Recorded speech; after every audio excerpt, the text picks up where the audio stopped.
el por qué, el cómo y con qué fin Dios quiere usar tu vida. Amén. Ok, vamos a empezar. Vamos a empezar con el versículo 1.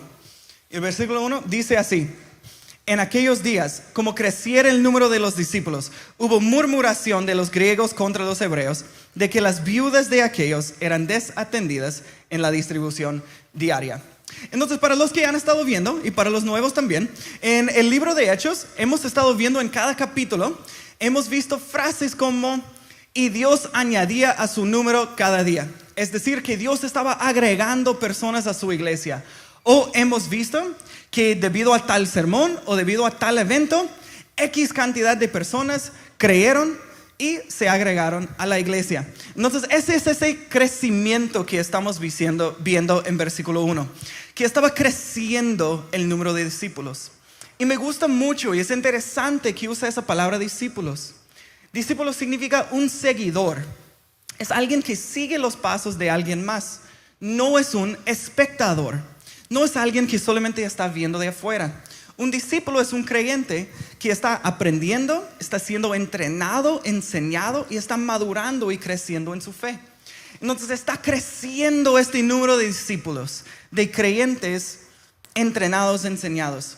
Pero dice que debido a ese crecimiento hubo murmuración de los griegos contra los hebreos. Y la palabra murmuración significa queja o hablar mal de algo. Estaban quejando los griegos contra los hebreos porque las viudas de los griegos eran desatendidas en la distribución diaria. Entonces, para que no haya confusión, voy a hablar un poco de los griegos y los hebreos. Cuando dice griegos, no están hablando de griegos europeos, griegos de Europa. En el año 330 había un rey, antes de Cristo, había un rey llamado Alejandro Magno. Muchos de nosotros probablemente hemos escuchado de él. Pero dentro él era rey y se hizo emperador porque conquistó desde Grecia hasta el río Indus en Pakistán. Es decir, todo el Medio Oriente, incluyendo a Israel. Y por 200 años después de él, había un imperio griego que reinaba sobre ese territorio. Y esos imperios griegos eran muy buenos imponiendo su cultura, su filosofía, en muchas partes su religión y su idioma en las personas. Entonces aquí dice los griegos, no está hablando de griegos de Grecia, pero está hablando de judíos, de personas de sangre israelita que hablan griego, que siguen la cultura griega. Y cuando dice los hebreos, son los judíos, personas de sangre israelita que todavía hablan el idioma hebreo y siguen la cultura. Y sí eran grandes poblaciones las dos. Pero dice que los griegos estaban quejando contra los hebreos porque sus viudas eran desatendidas en la distribución diaria. Esto era algo muy importante, la distribución diaria. Nosotros podemos ver que desde que Dios da la ley a Moisés y se hace el pueblo de Israel, desde ese entonces había normas y prácticas para el cuidado específico e intencional para la viuda y el huérfano. Entonces, el hecho de que las viudas eran desatendidas fue una razón justificable de por qué quejarse. Porque la iglesia tristemente estaba fallando en estas normas y prácticas culturales que han estado por miles de años. Entonces los griegos estaban quejando y la iglesia estaban corriendo el riesgo de perder esta población. Y si por alguna razón seguía esto, que todavía eran desatendidas las viudas y se fueron los griegos, esa población de judíos griegos dejarían de escuchar la palabra de Dios, que salva, que sana y transforma. Y ese es un problemón. Y lo que estamos viendo es que no habían suficientes personas sirviendo en la iglesia en Jerusalén para atender y bendecir toda la iglesia. Y fue un problema en la iglesia en Jerusalén, pero es un problema que podemos ver en la iglesia de hoy en día también. Y les quiero decir que Dios quiere usar a las personas para que eso no pase, justo para arreglar ese problema. Y es ahí donde vemos el por qué Dios quiere usar tu vida. ¿Por qué quiere usar tu vida? Es para bendecir a otros. Dios quiere usar tu vida para bendecir a los demás.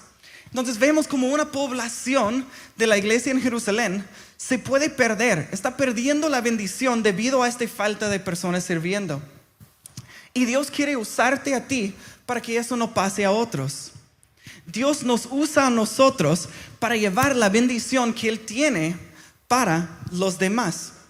Y si nosotros no estamos dispuestos a dejarnos ser usados por Dios, van a haber personas que les falta esa bendición y personas se van a perder. Pero también es un problema para nosotros. Dice en Efesios 2:10 que nosotros somos salvos y hechos para servir, que es nuestro propósito el llevar esa bendición a los demás. Efesios 2:10 dice, porque somos hechura de Dios, creados en Cristo Jesús, o sea, salvos en Cristo Jesús, para buenas obras, las cuales Dios dispuso de antemano a fin de que las pongamos en práctica. Nosotros somos salvos y hechos para servir, para bendecir a los demás. Y a través de bendecir a los demás, nosotros también recibimos bendición. Y quiero usar este ejemplo. Levanta la mano los que han escuchado del efecto de la bola de nieve. ¿Han escuchado de eso? Es algo que usamos mucho en inglés. Entonces, lo que significa, imaginen una montaña nevada que tiene nieve. Y lo que pasa es que un copo de nieve cae en el pico de esa montaña y empieza a rodar. Y mientras va rodando, se va creciendo. Y usando ese ejemplo, podemos ver cómo en nuestras vidas y en las vidas de los demás es importante o que Dios nos quiere usar para bendecir a los demás. Entonces, el copo de nieve cae. Yo decido servir. Esa es la primera cosa. Yo decido servir. Debido a que yo sirvo, un ministerio es bien atendido. No como vemos en la iglesia de Jerusalén. Pero debido a que yo sirvo, un ministerio es bien atendido. Debido a que ese ministerio es bien atendido, las personas están recibiendo la bendición que merecen. O una cantidad o calidad de servicio que merecen, a las cuales nosotros estamos llamados a dar. Debido a esa bendición que están recibiendo, más personas vienen. O las personas que vienen de una vez se quedan. Debido a que esas personas vienen y se quedan, están escuchando la palabra de Dios que salva, que sana y que transforma. Y debido a eso, más personas reciben esta salvación y tienen una esperanza y un futuro en el cielo. Y todo empieza con ese paso nuestro de empezar a servir. Pero también lo podemos ver en mi vida personal, la bendición que trae. Yo decido servir. Debido a eso crezco en mi fe. Vivo mi propósito, el cual Dios ya tenía planeado para mí. Debido a eso mi vida tiene sentido, porque estoy viviendo ese propósito. Dios me usa para impactar las eternidades de las personas. Y mi vida tiene valor, porque estoy siendo usado por Dios para bendecir a los demás. Nuestra vida tiene valor, tiene importancia y tiene sentido cuando nosotros nos dejamos ser usados por Dios para bendecir a los demás. Y ese es el por qué Dios quiere usar tu vida. Quiere usarlo para bendecir a los demás, pero también Él aprovecha para bendecirte a ti también. Vamos a seguir leyendo ahora de versículos 2 a 4 y vamos a ver ese muy importante, el cómo. En versículo 2 dice así: entonces los 12 convocaron a la multitud de los discípulos y dijeron: no es justo que nosotros dejemos la palabra de Dios para servir a las mesas. Buscad pues, hermanos, de entre vosotros a 7 varones de buen testimonio, llenos del Espíritu Santo y de sabiduría, a quienes encarguemos de este trabajo. Y nosotros persistiremos en la oración y en el ministerio de la palabra. Entonces empieza aquí diciendo los 12. Iglesia, los 12, ¿quiénes? Apóstoles, bien hecho. A ustedes les fue mejor que en el primer servicio. A los 12 apóstoles. Y dice que estos 12 apóstoles convocaron a la multitud, lo que significa juntaron toda la iglesia, y dijeron esto. Y esta frase es en respuesta a que las viudas están desatendidas. Dicen: no es justo que nosotros dejemos la palabra de Dios para servir a las mesas. Y es muy interesante el no es justo. Y viendo esa frase podemos sacar 3 cosas. El primero es que no es justo para los apóstoles dejar la palabra para servir a las mesas. Los apóstoles tienen un propósito específico y es enseñar y es orar. Entonces no sería justo que ellos dejen ese propósito que Dios le haya dado para hacer otra cosa. Y cuando uno hace algo que no es su propósito, es cansado, es difícil y hay muy poco fruto. Y yo creo que muchos de nosotros entendemos eso si hemos trabajado en algo que no nos gusta o en que no nos sale. Es difícil, es cansado y hay muy poco fruto. Pero también la segunda cosa es que no es justo ni para los creyentes. ¿Cómo sería justo para la iglesia en Jerusalén no escuchar las enseñanzas de los apóstoles? Estamos hablando de 12 hombres entrenados y enseñados por Jesús mismo. ¿Cómo sería justo para la iglesia? Sería como si nuestro pastor Hugo se pusiera a hacer otra cosa. No sería justo para él ni a nosotros de perder las enseñanzas que Dios le da a nosotros. Y con eso quiero dar un pequeño ejemplo. Yo en la universidad yo jugaba fútbol soccer, y me encantaba. Y yo era muy buena en la defensa. No diría que fue el propósito que Dios me dio en esta tierra, tampoco tan bueno era, pero me gustaba mucho. Pues yo jugaba en este equipo en la facultad y antes de la temporada, y la verdad es que justo antes del primer partido, el que iba a jugar portero nos dijo que no iba a jugar con nosotros. Entonces, como es tradición mexicana, agarraron el más grandote y el más gordito y dijeron, órale, tú vas a ser portero. Entonces ahí fui yo, nunca había jugado fútbol antes y ahí me puso en la portería. Y les voy a ser honesto, me fue mal. Me andaban pateando y me pegaba la pelota en la cara, en el pecho, terminaba todo moreteado. Tenía un montón de vergüenza. Yo podía escuchar al otro equipo decir, hey chicos, en cuanto tienen la pelota, tírenle, ese chico no lo puede parar. Oh, cómo me dolió. Y todo eso porque no estaba haciendo algo para la cual sí era bueno. Y no era justo para mí estar en esa posición de portero.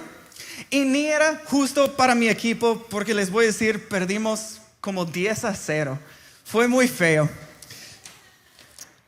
Entonces eso es igual. Los apóstoles tienen su propósito, tienen sus dones, las cosas a las cuales ellos están buenos. Entonces no sería justo para ellos ni para los creyentes perder eso. Pero la tercera cosa que quiero decir es que dice que no es justo.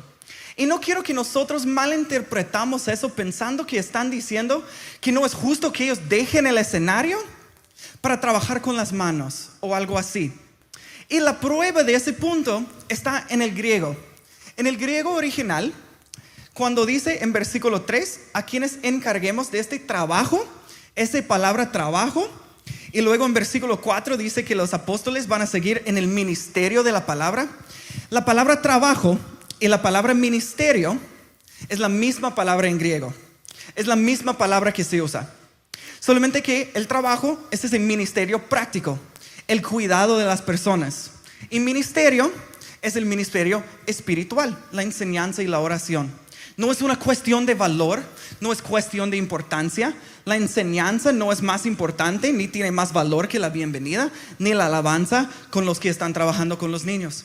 Solamente es una cuestión de propósito, de por qué Dios les puso ahí en el mundo. Entonces dicen, no es justo que nosotros dejemos la palabra para servir a las mesas. Entonces vemos el 3. Dice, buscan pues 7 hombres con estos 3 atributos. Y estos 3 atributos, el primero es el buen testimonio. Y nosotros vemos un muy buen ejemplo de un buen testimonio en 1 de Timoteo 3, 1-5. No lo voy a leer todo, voy a dar unos ejemplos. Pero en 1 de Timoteo 3, 1-5 habla de el no emborracharse, el ser esposo de una sola mujer, el no ser agresivo ni peleonero, el ser amable y hospitalario, el ser intachable antes de los demás. Este es ese buen testimonio que están buscando. Y vamos a hablar más de ese pasaje más adelante. El segundo es llenos del Espíritu Santo. Y ese sencillamente puede significar la salvación. Uno no puede ser usado por Dios si no primero están con Dios o son de Dios.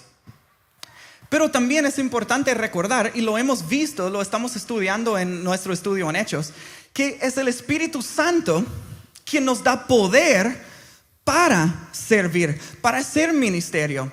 Entonces, uno que no tiene el Espíritu Santo, que intenta hacer ministerio, no le va a salir. Va a ser cansado, va a ser difícil, no va a haber fruto, no va a haber esa bendición a la cual da el Espíritu Santo, cuando es el Espíritu Santo empoderando, impulsando una persona a vivir su propósito. Y el último es la sabiduría. Y la sabiduría sencillamente significa conocimiento aplicado.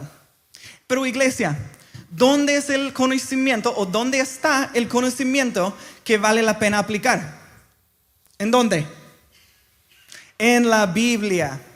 Sabiduría significa poder aplicar las enseñanzas de la Biblia primeramente en tu vida y luego poder aplicar el conocimiento, las enseñanzas de la Biblia en las vidas de los demás. Entonces estaban buscando 7 hombres con estos 3 atributos en versículo 4 para que los apóstoles podrían seguir en la oración y en el ministerio de la palabra. Es decir, pidieron que buscaran 7 hombres con los atributos correctos, con el propósito correcto, para que los apóstoles podrán seguir viviendo su propósito, usando sus dones para bendecir a los demás. Y en eso vemos el cómo. Cómo Dios quiere usar tu vida, o cómo quiere usar tu vida Dios. Y la respuesta es con un propósito específico. Con un propósito específico. A lo mejor ya hemos escuchado que Dios tiene un propósito para cada quien, y de eso vamos a hablar ahorita. Nosotros vemos en una de las cartas de Pablo, en 1 de Corintios, en el capítulo 12, Pablo dice que la iglesia es como el cuerpo de Jesús. Igual como un cuerpo, hay muchas partes, y cada parte tiene una función. Y para estar completo un cuerpo necesita cada uno. Y no se puede decir que la mano es más importante o tiene más valor que el pie. No se puede decir que los ojos tienen más valor o más importancia que la boca. Solamente que tienen propósitos y funciones diferentes, pero tienen propósitos y funciones muy específicos. Entonces, en eso está hablando que cada uno de nosotros tenemos un propósito para bendecir a los demás, pero cada quien lo hace a su forma, la cual Dios puso en cada quien. Nosotros somos el cuerpo de Dios, cada quien con una función, cada quien usado por Dios para bendecir a los demás. Y igual en ese mismo capítulo vemos los dones del Espíritu Santo. Y cuando nosotros hablamos en Hechos 3 de ese atributo lleno del Espíritu Santo, hemos hablado del poder que da el Espíritu Santo, pues aquí vemos los dones. El Espíritu Santo da poder a través de esos dones que manifiesta dentro de nosotros, para que nosotros podamos vivir ese propósito específico. En 1 de Corintios 12, versículos 8 a 10, dice esto: porque a este es dada por el Espíritu palabra de sabiduría, a otro palabra de ciencia, a otro fe, a otro dones de sanidades, a otro el hacer milagros, a otro profecía, a otro discernimiento de espíritus, a otro diversos géneros de lenguas y a otro interpretación de lenguas. Estos son los dones que el Espíritu da, se manifiesta dentro de nosotros para que nosotros somos empoderados para vivir ese propósito específico, esa función que tenemos en el cuerpo de Cristo para bendecir a los demás. Y otra vez en el mismo capítulo, pero más adelante, en versículos 27 y 28, 1 de Corintios 12, 27 y 28, vemos los roles, vemos los trabajos que hay en la iglesia, dentro del cuerpo de Cristo. Y dice así: ustedes son el cuerpo de Cristo y miembros cada uno en particular. Y a unos puso Dios en la iglesia como apóstoles, profetas, maestros, los que hacen milagros, los que sanan, los que ayudan, los que administran y los que tienen don de lenguas. Hay un lugar para todos. Y cuando una iglesia tiene todos estos dones o todos estos roles, el cuerpo está completo. Y cuando el cuerpo está completo, las personas reciben su bendición porque Dios nos usa con estos propósitos específicos. Pero hay que buscar ese propósito.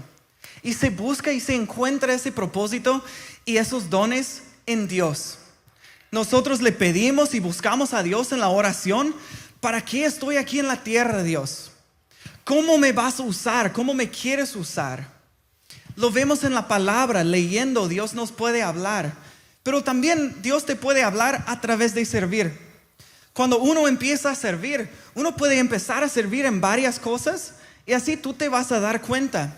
Como en mi historia de fútbol, yo intenté ser delantero y fallé todo. Intenté estar en la media y no puedo manejar la pelota. Pero en la defensa me iba bien. Hice un poco de todo y aprendí. Entonces aquí en la iglesia, si estás empezando o quieres buscar para qué estás aquí en la tierra o por qué Dios te quiere usar, sirve. Y en muchas áreas, y tú vas a ver. Pero también en esta sección vemos algo muy importante. Hay 3 atributos que deberían de tener un servidor. Y aquí les dejo tarea. Entonces los que tienen sus apuntes, lo pueden apuntar. Pueden poner tarea. El primero es que lean 1 de Timoteo 3, versículos 1 al 5. Lean esta semana 1 de Timoteo 3, versículos 1 a 5. Y hay una lista de cosas, de atributos que tiene alguien que debería o que va a servir.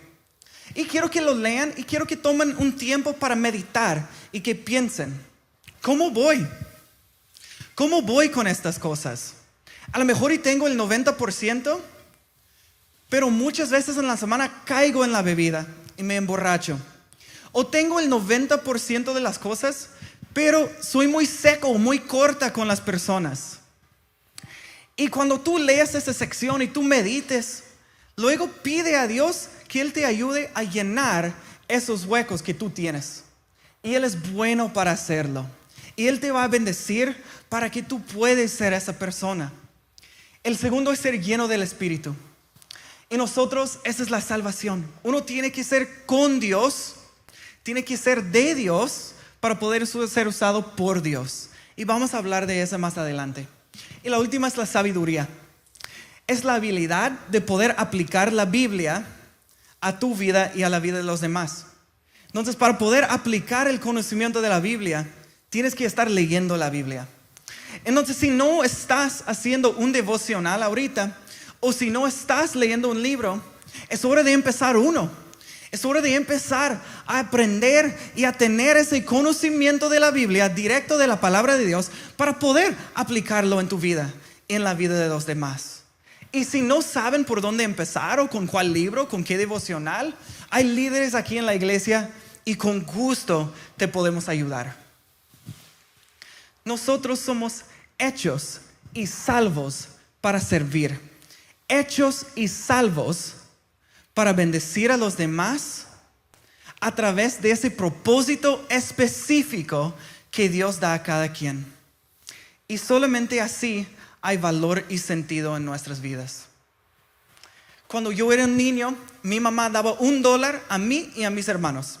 Y nosotros fuimos a la tienda. Y en ese entonces, pues sí, ahora menos. Con ese $1 se pudo comprar una cosa. Entonces nosotros como locos íbamos corriendo por la tienda, checando todas las papitas, checando todos los dulces, todas las sodas, todos los juguetes. Y hicimos muchas preguntas y leímos todas las etiquetas. Porque solo tuvimos $1. Y nosotros la tuvimos que hacer valer. Tuvimos que hacer que ese $1 valiera la pena. Dios nos ha dado una sola vida. Y para hacer que esa vida vale la pena, para hacer valer, para darle valor a la vida que nosotros tenemos, es a través de vivir el propósito que Dios te ha dado para bendecir a los demás. Vamos a seguir leyendo de versículos 5 a 7 y aquí con esto vamos a cerrar. Y dice así: agradó la propuesta a toda la multitud y eligieron a Esteban, varón lleno de fe y del Espíritu Santo, a Felipe, a Procoro, a Nicanor, a Timón, a Pármenas y a Nicolás, proselito de Antioquía, a los cuales presentaron ante los apóstoles. quienes orando les impusieron las manos, y crecía la palabra del Señor, y el número de los discípulos se multiplicaba grandemente en Jerusalén. También muchos de los sacerdotes obedecían a la fe. Entonces ellos hacen esta propuesta. Tenemos un problema, las viudas griegas eran desatendidas. Nosotros los apóstoles no vamos a dejar nuestro propósito, así que vamos a buscar 7 hombres con los atributos correctos, con el propósito correcto. Y ellos dicen esto a la iglesia y agradó a todos. Les gustó la idea. Y dice que presentaron a estos 7 hombres. Y más adelante deberían de recordar el nombre de Esteban. Vamos a hablar mucho de él en las siguientes semanas. Y como dice aquí, 100% era un varón lleno de fe y del Espíritu Santo.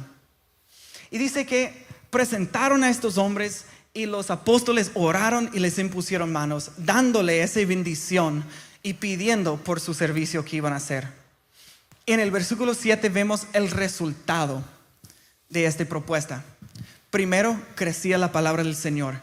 Más personas vinieron a la iglesia, más personas recibieron esa bendición, y debido a eso, más personas estaban escuchando la palabra del Señor que salva, que sana y que transforma. También dice que el número de los discípulos se multiplicaba. Debido a esas personas escuchando la palabra del Señor, más creyentes o personas que iban, aprendieron, fueron enseñados, entrenados y crecieron en su fe. Ya no fueron espectadores, pero son discípulos, seguidores. Y es muy interesante cómo termina el versículo 7. Dice que hasta también muchos de los sacerdotes obedecían la fe. Es decir, que muchos de los sacerdotes, quienes estaban en contra de la palabra del Señor, quienes estaban en contra de Jesús antes, escucharon la palabra de Dios y lo siguieron también. Así de poderoso es la palabra de Jesús cuando las personas lo están escuchando. Y en eso vemos el con qué fin. Con qué fin Dios quiere usar tu vida. Y lo vemos justo aquí en el versículo 7. ¿Con qué fin Dios quiere usar tu vida? Es para bendecir a otros. Y a través de ese propósito específico, tú bendices a otros y crece la palabra del Señor. Como dijimos en ese primer punto, debido a que un ministerio es bien atendida y las personas reciben la bendición, se quedan en la iglesia y escuchan la palabra del Señor que salva, que sana y transforma. Y debido a eso, más personas crecen en su fe y maduran. Y hay más personas que van a servir también y ser usado por Dios. Y se crea este avalanche de servidores. Yo tomo esa decisión y va rodando y rodando y rodando. Y las vidas que son impactadas a través de mí, a través de Dios usándome, luego ellos van a tomar la decisión de servir. Y va a ir rodando y rodando y rodando. Y así crece la palabra. Y hay más discípulos. Y todo esto para decir que debido al servicio, debido a que Dios nos usa con un propósito específico, más personas van a ir al cielo en lugar del infierno. Dios nos usa a cada uno de nosotros para impactar las eternidades de las personas, para que puedan vivir en el cielo junto con Dios en el mejor lugar que hay por toda la eternidad. Para que personas reciban bendición en lugar de que se pierden. Pero todo esto empieza con un paso tuyo. Todo empieza con un paso tuyo. Y ese primer paso es la salvación. Como hemos dicho, si no estás con Dios, si no eres de Dios, no puedes ser usado por Dios. Y si tú eres nuevo en la iglesia o has estado viniendo, pero no has tomado ese paso de aceptar a Cristo, de entregarle tu vida y de dejarte ser usado por Él, vamos a orar por ti. Y les quiero decir que es la mejor decisión que pueden tomar. Porque tú también vas a ser parte de esas personas, de ese grupo de personas que van a ir al cielo. Y Dios va a usar tu vida para que más personas vayan también. Y para ustedes, iglesia, que ya han tomado ese paso de aceptar a Cristo y de entregarle tu vida, es hora de empezar a servir. Es ese tiempo para tomar esa primera decisión en la montaña, de tomar ese paso de fe, de empezar a servir, de dejarte ser usado por Dios para bendecir a los demás, con el fin de que más personas escuchen la palabra de Dios, que les salva, que les sana y que les transforma, para que ellos también vayan al cielo. Entonces, en esta mañana vamos a orar, y vamos a orar por esas dos cosas, por esos dos grupos de personas. Primeramente, los que todavía no han tomado el primer paso de aceptar al Señor, y después para los que ya lo han hecho, para tomar el paso de fe, de empezar a servir, a dejarte ser usado por Dios. Así que, iglesia, por favor, cierren sus ojos conmigo. Cierren sus ojos conmigo.